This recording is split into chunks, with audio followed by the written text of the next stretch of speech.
Hi friend, welcome back to my channel. তোমরা সকলে কেমন আছো? আশা করি সকলেই ভালো আছো। তোমাদের ভালোবাসা ও আশীর্বাদে আমিও কিন্তু এখন অনেক ভালো আছি। এর আগের ভিডিওতে তোমরা দেখেছো আমি কিন্তু একটু অসুস্থ হয়ে গেছিলাম।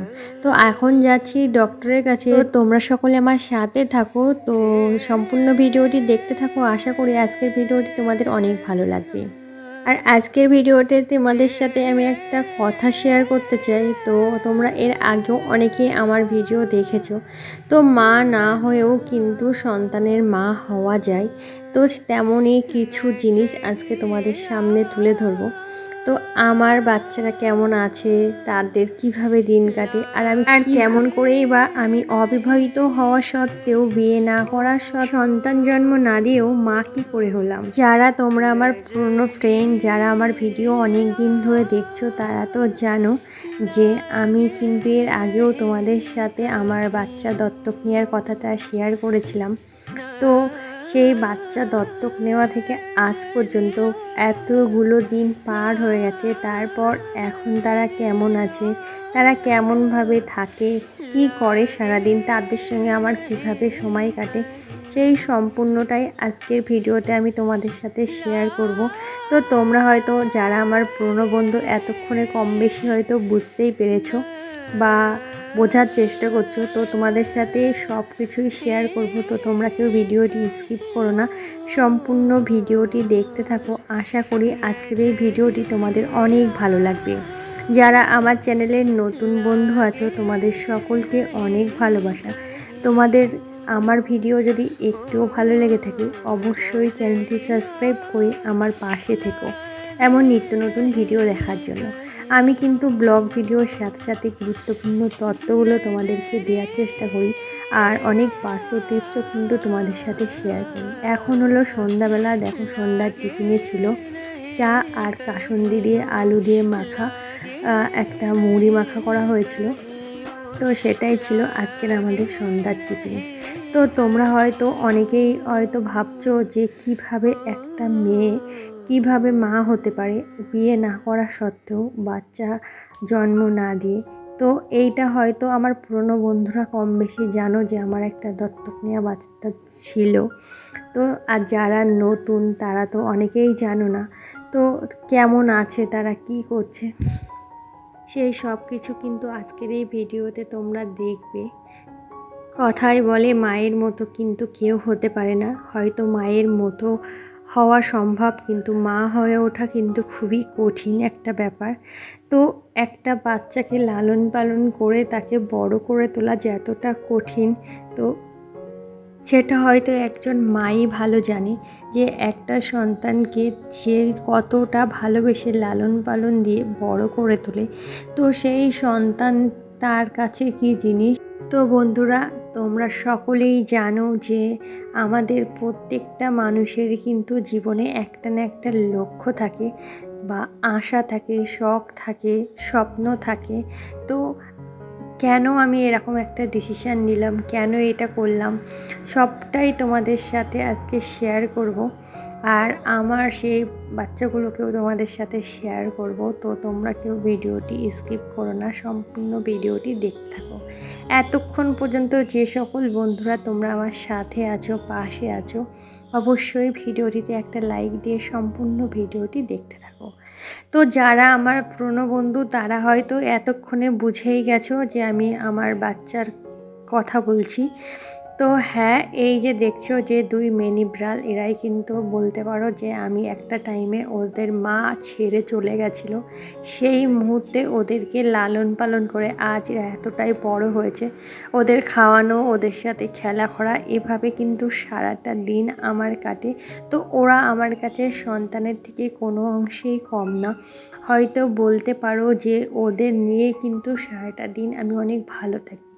হয়তো মানুষ মানুষকে ভালোবাসে, মানুষ মানুষকে শ্রদ্ধা করে। আমার মনে হয় পশু পাখি মানুষের থেকেও অনেক বেশি ওরা মানুষকে ভালোবাসে, বোঝে। তো সেই ছোট্টবেলা থেকে কিন্তু সেই যখন ওদের 5 দিন বয়স, কি 10 দিন বয়স, এমন বয়স থেকে মানে সেই ছোট্ট থেকে যেদিন থেকে ওরা হয়েছে সেদিন থেকেই কিন্তু ওরা আমার বাড়িতেই থাকে।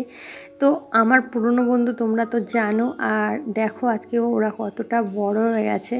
তো ওদের সাথে ওদের যে খুশি, ওদের যে আনন্দ দেখতেই পাও তোমাদের কম বেশি, কিন্তু আমি প্রত্যেক ভিডিওতেই শেয়ার করি।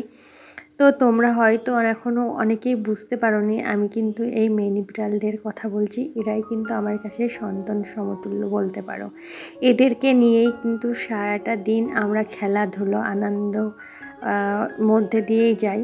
ও আমার কাছে হলো সন্তান, ভাই বোন বলতে পারো, সব কিছু, বন্ধু, সব কিছুই কিন্তু ও বলতে পারো। তো সারা দিন আমরা এখন এই কর্মব্যস্ত জীবনে কিন্তু সবাই অনেক বিজি। তো তার মধ্যে দিয়ে যতটা টাইম আমরা সবাই পাই বাড়ির সকলেই ওদেরকে কিন্তু দেওয়ার চেষ্টা করি। শুধু আমি না, আমার বাড়িতে আমার মা বাবা দাদা যারাই আছে না কেন সকলেই কিন্তু এদেরকে খুব ভালোবাসে। আর এরা কিন্তু সারাটা দিন বাড়িতে এরকমভাবেই ঘুরে বেড়ায়, খেলা করে। তো দুজন আছে, সব কিছু তো ক্যামেরা বন্দি করা সবসময় সম্ভব ওঠে না। দুজনে মারামারি করে, খেলা করে, আবার বলতে পারো দিনের বেশিরভাগ টাইমটাই ওরা ঘুমায়। সকাল দুপুর ও রাতে ওদের কিন্তু খাবার আছে। তা বাদে আমরা যখনই চা বিস্কিট যে কোনো জিনিস খাই না কেন সেগুলোও কিন্তু ওদেরকে দিতে হবে, এরকমই ব্যাপার। আর দেখেছো তো সবসময় ওরা ঘুমাতে থাকে, ওদেরকে কিন্তু সবসময় এরমভাবে মানে নাড়াও কথা বলো কিছুই করে না। তবে এর আগেও অনেকেই আমরা বন্ধুরা তোমরা জানো, তো এরকমভাবে কোনো এক সময় এরকম আমি কিন্তু ওর গায়ে পা দিয়েছিলাম, যার কারণে ও কিন্তু আমাকে কামড়েও দিয়েছিল। তারপরেও না ওকে মানে দূরে ছড়িয়ে রাখতে একদমই পারি না, অনেকটাই বলতে পারো একটা ভালোবাসার মানে অনেকটা কাছের হয়ে গেছে। তো তোমরা কারা কারা অবশ্যই পশু পাখি ভালোবাসো অবশ্যই সেটা কমেন্টে জানিও। আর আমার এই মনের ভিডিও তোমাদের কেমন লাগে অবশ্যই অবশ্যই কমেন্টে জানিও। আর এর নাম কিন্তু তোমরা অনেকেই হয়তো জানো, অনেকেই জানো না, এর নাম কিন্তু মন। আর প্রত্যেকটা দিন এইভাবেই কিন্তু আমাদের সাথে ওরা এইভাবেই কিন্তু মিলেমিশে আছে, এখনো পর্যন্ত থাকে। তো এভাবেও কিন্তু নিজেকে খুশি রাখা যায়, ভালো রাখা যায়। তো আমি সবসময় নিজেকে কিন্তু অনেকটাই বেশি ভালো রাখার চেষ্টা করি, কারণ আমরা প্রত্যেকেরই কিন্তু আমাদের জীবনে যে যেমনই মানুষ তার কিন্তু তেমন ধরনের চিন্তা টেনশান এগুলো থাকে, আছে। কেউ কিন্তু একদম চিন্তা মুক্ত না এই দুনিয়ায়। তো যে যেমনই হোক না কেন তার কিন্তু তেমন ঝামেলা আছে, প্রবলেম আছে। তো সেই সমস্ত জিনিসের থেকে দূরে থাকার জন্য এটা কিন্তু আমাদের একটা ভালো থাকার উপায় বলতে পারো। তো তোমরাও হয়তো এরকমভাবেই পশু পাখি পুষতে পারো, এটা কিন্তু তোমাদের জন্য অনেক খুশি এনে দেবে। আর দেখতে পাচ্ছ আমি একটা কিন্তু ওর সাথে একটা বেল দিয়ে খেলা করছি, ও কিন্তু এরকমভাবে আজকের ভিডিওতে হয়তো আমি ভালোভাবে তোমাদের সামনে তুলে ধরতে পারিনি। আর ও পুরো এগুলোকে না টেনে টেনে ধরে রাখে, একদম ওই বেয়ে বেয়ে উপরে চলে আসে, সেগুলো তো তোমাদের সাথে দেখাতে পারিনি। তো যতটা সম্ভব চেষ্টা করেছি তোমাদের সামনে ওর খেলাগুলো তুলে ধরতে। তো আমার তো বেশ ভালো লাগে এর সাথে খেলা করতে। তোমাদের কেমন লাগছে সেটা অবশ্যই কমেন্টে জানিও। আর সকলকেই বলবো তোমার বাড়ির আশেপাশে পশু পাখি এদেরকে অনেকটাই ভালোবেসো, এরা কিন্তু আমাদের কাছ থেকে কিছুই চায় না, শুধু ভালোবাসা ছাড়া। আর এখন দেখো রাত্রে আজকে রান্না হবে ডাল, আর এখানে কারকল ভাজা হবে। আর তার জন্য দেখো আমি ওখানে কিন্তু ডাল বসিয়ে দিয়েছি প্রেশারে, আর মা এখানে রান্না করছে। আর এই যে গরম ঝড় বৃষ্টিতে মা যে কী করে এখানে রান্না করে কে জানে, যথেষ্ট মানে কি বলবো কষ্ট করে বলতে পারো। মায়ের কিন্তু এভাবেই রান্না করতে হয়, কারণ এছাড়া কোনো অপশান নেই। তো যাই হোক দেখো এখানে কিন্তু রাত্রে ডাল, ডিম ভাজা, আলু সেদ্ধ আর কারকল ভাজা ছিল। তো আজকের এই ভিডিওটি তোমাদের কেমন লাগলো অবশ্যই কমেন্টে জানিও। ভিডিওটি ভালো লাগলে অবশ্যই চ্যানেলটি সাবস্ক্রাইব করে আমার পাশে থেকো। তোমরা সকলে ভালো থেকো, সুস্থ থেকো, হাসি খুশি থেকো। সবাইকে টাটা।